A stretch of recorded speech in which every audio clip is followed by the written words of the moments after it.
Nearly 30 years after high school senior Kemberly Ramer was last seen alive, her disappearance still haunts the small South Alabama town of Opp. News 4's Mia Nelson shares in her series Unsolved the relentless search for Kemberly and why her mother and police vow to never quit looking.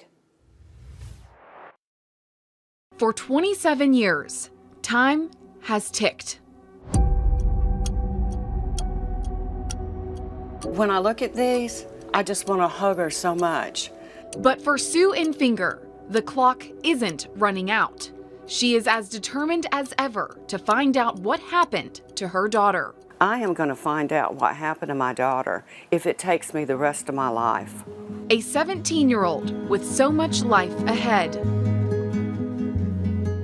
She was just an all-American girl, you know, and we loved her so much. Infinger, as all parents do for their children, had high hopes for Kemberly. We had so many dreams for her, you know, and then they were all shattered. On August 15th, 1997, Kemberly went to a ball game and later went home to her father's house, the last place she is known to have been. A couple days later, Infinger gets a call from Kemberly's father. And he said, "Is Kemberly with you?" I said, "Well, no, she's supposed to be with you." He said, "Well, she's not here, and I can't find her." That's when panic set in.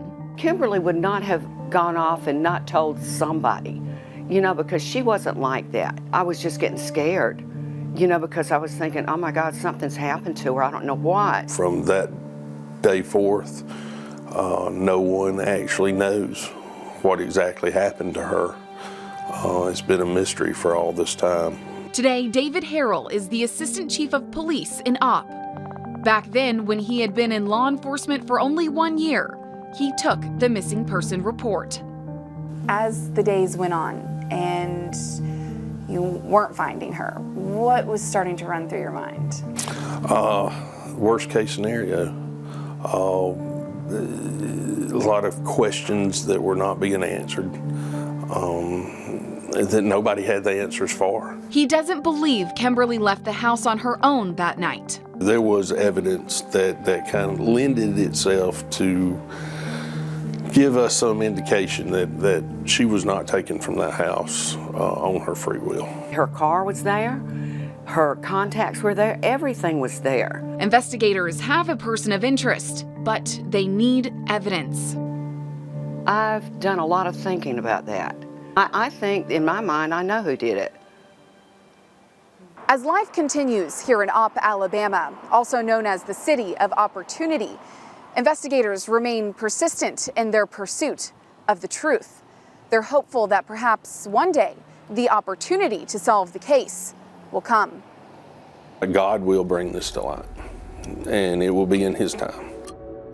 And while time passes, this case remains on Harrell's mind. Every time I wake up, when I walk in the office, is this the day?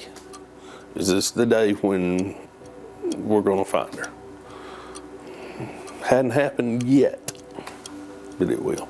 You think about it every day? Every single day. We just loved her so much. For Infinger, it's time to bring this case to a close. I want to be able to bury her. I just hope we can find her. Please, God, help us. You know, please let us have some answers about Kemberly. I'm Mia Nelson, your hometown news leader. If you have any information about Kemberly's disappearance, Opp police ask you to share it with them. They're also working closely with the Walton County Sheriff's Office on the case.